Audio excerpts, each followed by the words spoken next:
시장의 이슈와 유망주를 찾아보는 230 종목 캐치입니다. 오늘도 최수창 고수와 이담교 캐스터 함께 하시겠습니다. 두 분 안녕하십니까? 안녕하세요. 네, 안녕하세요. 네, 자 먼저 오늘 주제 확인해 보겠습니다. 네, 투자 늘리는 글로벌 통신사 5G 장비주 반등 시작된다이군요. 참 올해 재미가 없었던 업종 중 하나가 통신업종 그리고 통신장비업종이 아닌가 싶습니다. 그래서 최근에 참 어려웠던 시절이었는데요. 네, 이번에 삼성의 이재용 부회장이 미국에서 통신사 회장과 만나면서 뭔가 기대감이 그 어느 때보다도 커지고 있습니다. 과연 증권사에서는 어떤 시각으로 보는지 이담교 캐스터께서 전해주시겠습니다. 네, 오늘 하나금융투자는 곧 5G 장비주 4차 랠리 시작, 폭등장이 온다라는 제목의 리포트를 냈습니다. 수주 상황이 급격하게 개선됐고 대다수 업체의 실적이 크게 호전됐다라고 밝혔는데요. 투자 포인트로는 4가지를 제시했습니다. 자세히 살펴보시죠. 첫 번째 포인트는 실적 개선입니다. 국내 네트워크 장비들이 올해 2분기와 3분기 일부 업체들만 실적을 회복했죠. 하지만 4분기에는 실적 개선 업체가 늘어날 것이다 라고 전망했는데요. 내년 2분기에는 대다수 5G 장비 업체들의 실적 반등을 예상했습니다. 두 번째는 미국 수출 성장입니다. 올해 4분기를 시작으로 내년에는 미국 수혜가 더 본격화될 전망이다라고 밝혔는데요. 미국 버라이즌이 투자 규모를 늘리고 있고 삼성이 장비 수주에 성공할 경우에는 큰 폭의 물량 증대가 기대되기 때문이다라고 긍정적 전망을 제시했습니다. 네, 세 번째 투자 포인트 살펴보시죠. 5G가 메타버스와 블록체인의 핵심 인프라다라는 점에 주목했습니다. 메타버스와 블록체인은 5G 기반으로 움직이는 서비스들이다라는 관점인데요. 글로벌 통신사들이 내년에 5G SA 서비스를 개시할 것이다라고 분석했습니다. 5G SA는 자립형 5세대 이동통신을 뜻합니다. 네 번째 투자 포인트로는 낙폭 과대주에 주목해라라는 점을 언급했습니다. 결국 모든 5G 장비 업체의 실적이 좋아질 것이며 주가가 저평가되어 있는 종목을 주시해야 한다라고 설명했습니다. 네, 국내 5G 장비 업체 중에 탑픽으로는 3가지 종목을 꼽았는데요. 먼저 첫 번째 종목 살펴보시죠. 네, 첫 번째로 RFHIC입니다. 4분기를 시작으로 2022년 최대 호실적 달성이 예상된다라고 밝혔는데요. 삼성을 통해서 통신사 매출이 증가할 것이며 신사업 부문의 성과도 기대된다라고 긍정적인 전망을 제시했습니다. 네, 이 종목 현재 주가 살펴보시죠. 네, 현재 7%대 강한 상승 보여주고 있습니다. 33,400원 선 지나가고 있네요. 네, 두 번째 종목 살펴보시죠. 두 번째로는 솔리드를 추천주로 꼽았습니다. 영국과 미국 수출로 수주 성과가 본격화되었다라고 평가했는데요. 또한 내년에는 솔리드를 포함한 5G 인빌딩 장비 업체가 대장주 역할을 수행할 것이다라고 긍정적으로 전망했습니다. 솔리드의 주가 살펴보시죠. 네, 역시 7%대 강한 상승 보여주고 있습니다. 7,200원 선 지나가고 있습니다. 네, 세 번째 이노와이어 종목은 특히 적극적으로 매수를 추천했습니다. 스몰셀 수주 상황을 감안한다면 매수를 서둘러야 한다라고 말했는데요. 2022년은 단연 스몰셀의 성과가 제대로 나오는 첫 해가 될 것이다라고 전망했습니다. 스몰셀은 소규모 무선 접속 장비를 뜻하는데요. 2022년에는 KT를 중심으로 5G 스몰셀 공급이 이루어질 것이다라면서 긍정적인 의견을 제시했습니다. 네, 현재 주가 살펴보시죠. 네, 이노와이어리스 4%대 상승폭 보여주고 있습니다. 46,100원 선 지나가고 있네요. 네, 지금까지 5G 장비주에 대한 증권사 분석 알아봤습니다. 네, 자 증권사 분석 함께 들어봤고요. 최수창 고수와 이야기 좀 더 이어가 보도록 하겠습니다. 사실 이번 주 5G 종목군들의 상승세가 돋보이긴 하지만 사실 올해 내내 주가가 부진했던 업종군이 네. 5G잖아요. 그렇죠. 좀 부진했던 원인부터 짚어볼까요? 우선 부진했던 그 원인 이전에 얼마나 부진했는지 한번 볼게요. 그 국내 이동통신사 3사가 올해 기지국을 무선망 구축해야 될 그 할당량이 45,000개였습니다. 그런데 현재 10,000개냐고요? 1,000개냐고요?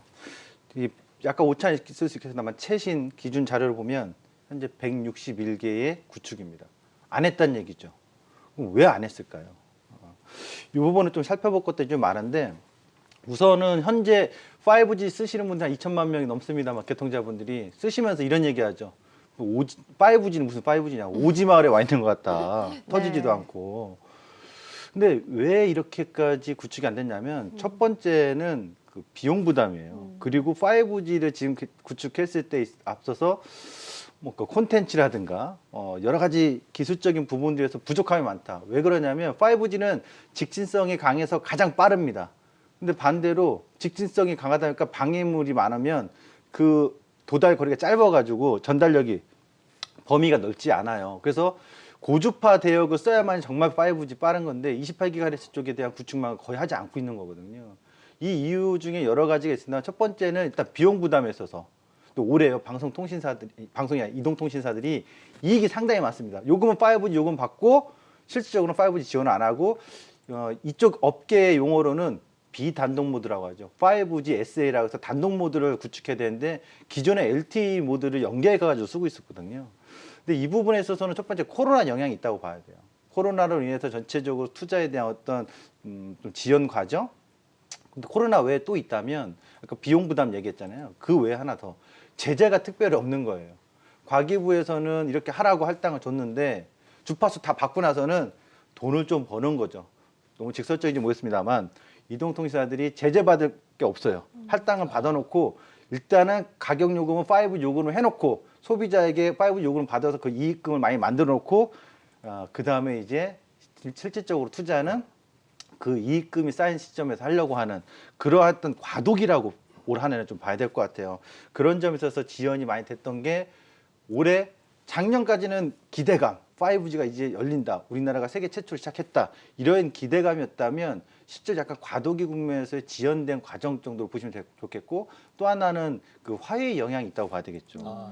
중국의 화웨이가 미국하고 막 으르렁대고 막 제재를 하니까 화웨이 통신 특허가 5G에서 가장 많은데 그렇죠. 그쪽 장비를 쓰고 있었던 기업들과 관련된 기업들이 어떻게 할지 모르는 상황이죠. 그러니까 이런 부분들이 복합적으로 섞이면서 핑계거리라고 할까요? 이동통신사들이 우리가 지금 하고 싶은데 뭐 비용도 그렇고 기술적인 것도 그렇고 뭔가 여러 면으로 어려운 측면에서 올해는 못했다. 그리고 과기부터는 제재할 방법은 없고 올해 그래서 부진했던 원인 중에 하나라고 보시면 될 것 같습니다. 네.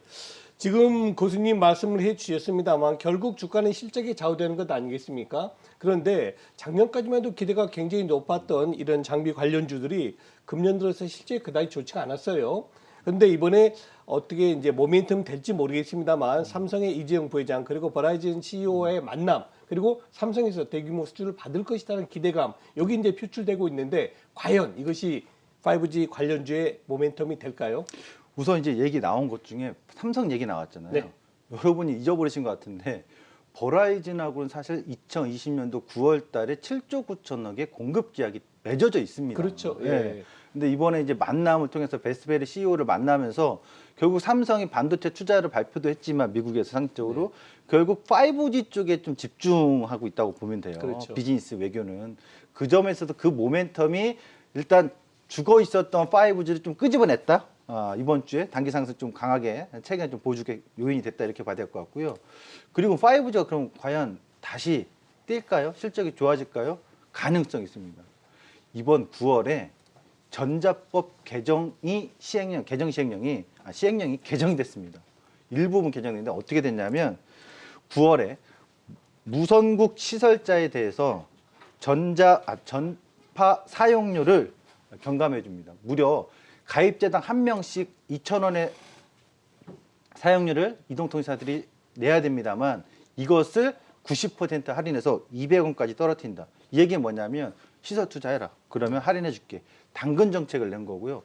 동시에 내년 4월 30일까지 또 개정해서 지금은 의무적으로 구축을 하지 않으면 뭐 제재가 없어요. 특별한 제재가. 내년 4월 30일은 강력한 제재를 하겠다. 뭐 업계에서는 제재해봐야 과징금이지 않겠냐 합니다만 좀 제재가 강력해질 수 있다라는 거죠. 없던 제재가 생긴다는 것은 이동통신사에서도 부담이 될 수밖에 없거든요. 당근 정책 먼저 내놓고 제재 정책을 내놓으니까 올해 못했던 것을 본격적으로 내년에는 할 수밖에 없을 거고 또 하나는 시민단체들에서도 소비자의 기만행위다 해서 고발 행위들이 또 들어갈 수 있어요. 고소고발이.